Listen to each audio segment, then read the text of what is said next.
अस्सलाम वालेकुम नाजरीन। हिंदुस्तान की कदीम रवायतों में भूचाल की एक वजह यह बयान की जाती है कि हमारी ज़मीन को एक बहुत बड़े बैल ने एक सींग पर उठा रखा है।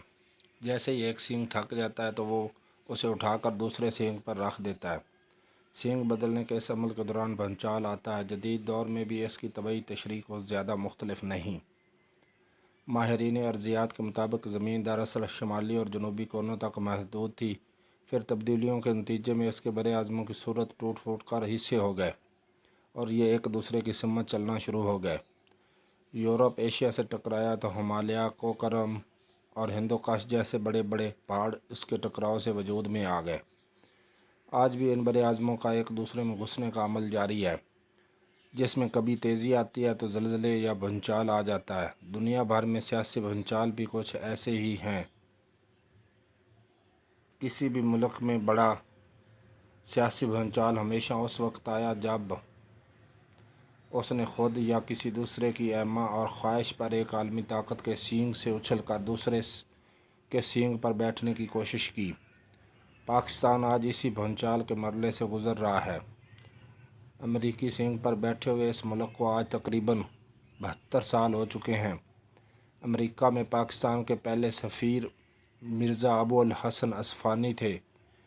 ये एक ईरानी नज़ाद बंगाली सरमायादार ख़ानदान से तल्लुक़ रखते थे, जिनके जद्द अमजद मिर्ज़ा अबू तालिब असफ़ानी को अंग्रेज़ों ने अपने मफादात के लिए पहले ईरान से इंग्लैंड बुलाकर रिचमंड में वसी जायदादें अता कीं और फिर उसके बेटे मोहम्मद हाशिम को अपने मकासद की तकमील के लिए 1820 में पहले बम्बई और फिर कलकत्ता में बहुत बड़ी असफ़ानी कंपनी कायम करने के लिए तमाम सहूलियात और मराद मुहैया की।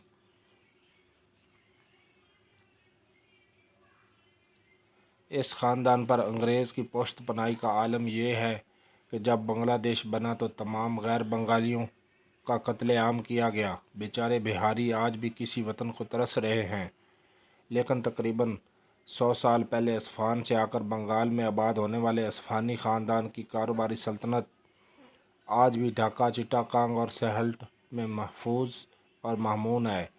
मिर्ज़ा अबू अल हसन असफ़ानी ने 7 दिसंबर 1949 को वज़ीर आज़म लियाक़त अली ख़ान को एक ख़त तहरीर किया, जिसमें लिखा था, आपने मास्को की दावत कबूल करके हिकमत अमली का शाहकार नमूना पेश किया है। चंद माह पहले तो हम लोग अमरीकी महकमा ख़ारजा के दरमियाने दर्जे के अहकाम से चंद मीठे बोलों के सिवा कुछ हासिल करने के काबिल नहीं थे। हमें तो बस अच्छे लड़कों की तरह कबूल किया जाता था, यानी ऐसे लड़के जो ना तो कम्युनिज़्म की तरफ आंख उठाकर देखेंगे और ना ही बाएं बाजू के साथ आंख मचोली खेलेंगे। हमारे मुल्क को संजीदा तवज्जो के काबिल समझा ही नहीं जाता था। अमरीकी भारत को खुश करके सब कुछ करने को तैयार थे, लेकिन आपकी तरफ से मास्को की दावत कबूल होने के बाद पाकिस्तान रातों रात अमरीकी हुकूमत की नज़रों में अहम हो गया है। अब यही अमरीकी दफ्तर ख़ारजा इस तासर को ज़ायल करने की हर मुमकिन कोशिश कर रहा है कि वो भारत के मुकाबले में जानबदार है। ये ख़त पाकिस्तान के पहले तारीख़ी मोड़ का एक ऐसा संग मील है जो इस बात की खबर देता है कि हमने जैसे ही आलमी क़ुव्वतों की कशमकश के दौरान एक क़ुव्वत की तरफ झुकने की आमादगी ज़ाहिर की तो दूसरी ने फ़ौरन हम पर नज़र करम करते हुए अनायात की बारिश कर दी। अमरीकी सदर ट्रूमैन ने वज़ीर आज़म लियाक़त अली ख़ान को अमरीकी दौरे की दावत दी, जिसे 10 दिसंबर 1949 को मंजूर कर लिया गया और 3 मई 1950 को अमरीकी सदर के ख़ुसूसी त्यारे में सवार होकर पाकिस्तानी वज़ीर आज़म लियाक़त अली ख़ान अपनी बेगम रहना लियाक़त अली ख़ान के साथ वाशिंगटन पहुँचे। सरकारी तौर पर यह दौरा 26 मई तक जारी रहा। दोनों मियाँ बीवी का अमेरिका के 9 बड़े शहरों में शानदार इस्तकबाल किया गया। सरकारी दौरा ख़त्म होने के बाद भी दोनों तकरीबन 40 दिन मज़ीद निजी तौर पर वहाँ ठहरे रहे। अमेरिका से ये दोनों 3 जुलाई को लंदन पहुँचे और फिर कनाडा से होते हुए 2.5 माह बाद वतन वापस लौटे। इस दौरे के बाद पाकिस्तान की सियासत, मैशियत, माशरत और ख़ारजा पॉलिसी सब पर अमरीकी इख्तियार का दौर शुरू हुआ। वापस लौटते ही 6 सितंबर 1950 को मेजर जनरल अयूब ख़ान को पाकिस्तान کی مسلح افواج کے پہلے کمانڈر ان چیف بنانے کا اعلان کر دیا گیا۔ اس وقت commander in chief general Douglas Gracey تھے۔ اس اعلان کے 9 دن بعد انہیں لیفٹیننٹ جنرل کے عہدے پر ترقی دی گئی اور 16 جنوری 1951 کو انہیں 4 ستارہ جنرل بنا دیا گیا، اور اگلے ہی دن انہوں نے ڈگلس گریسی کی جگہ کمانڈر ان چیف کا عہدہ سنبھال لیا۔ پاکستان کی تاریخ میں کسی میجر جنرل کی پہلے لیفٹیننٹ جنرل اور پھر جنرل کے عہدے پر اس قدر تیز رفتار ترقی کی مثال نہ پہلے کبھی ملتی تھی اور نہ اس کے بعد کبھی نظر آتی ہے۔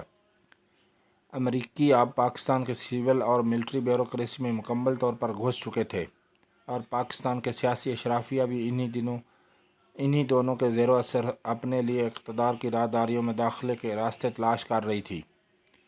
پاکستان کی سول اور ملٹری بیوروکریسی دونوں ہی انگریز کی تیار کردہ تھیں اور اپنی ہویت ترکیبی میں کاسا لیسی مکمل غلامی اور حکم کی فوری بجا آوری کی ماہر تھی۔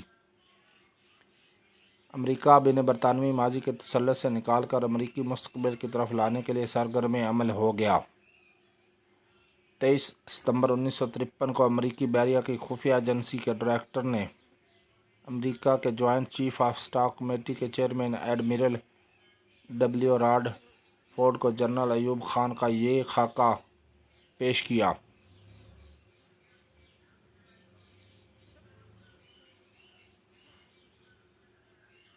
6 فٹ 2 انچ سے زیادہ طویل القامت اور 210 پاؤنڈ کے توانا جنرل ایوب خان پاکستان کے ملٹری کے سب سے با اثر افسر ہیں۔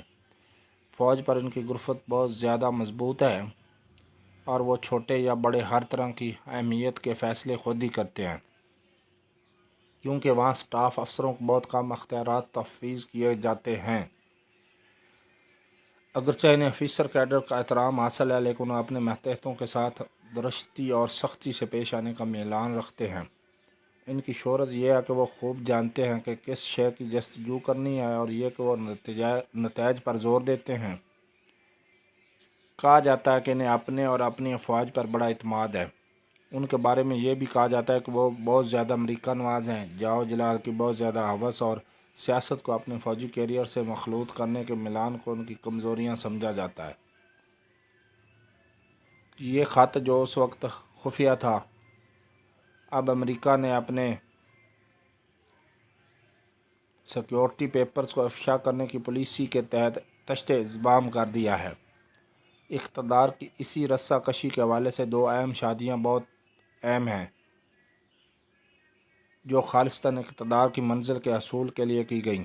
سول بیوروکریسی کے ایک اہم کرندے سکندر مرزا، جنہوں نے آگے چل کر پاکستانی سیاست میں بہت اہم کردار ادا کیا، وہ اس وقت مشرقی پاکستان کے گورنر تھے۔ ان کے بیٹے ہمایوں مرزا کی شادی پاکستان میں امریکی سفیر بورس پلیڈرتھ کی بیٹی جوزیفین سے 26 اکتوبر 1954 کو ہوئی۔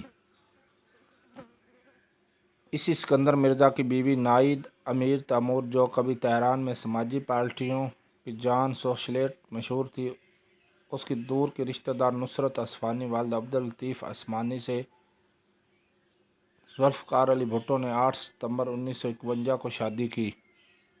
بھٹو کی یہ دوسری شادی تھی جس نے اس کے لیے اقتدار کے ایوانوں تک راہ ہموار کیا۔ ناظرین، آپ سے گزارش ہے کہ اگر آپ چینل پر نئے ہیں تو چینل سبسکرائب کر لیجئے اور بیل آئیکن دبا لیجئے تاکہ ہر نئی آنے والی ویڈیو آپ کو بر وقت مل سکے، اور ویڈیو کے بارے میں اپنی رائے کا اظہار کمنٹ باکس میں ضرور کیجیے گا۔ اپنا اور اپنے چینل کا خیال رکھنا۔ اللہ حافظ۔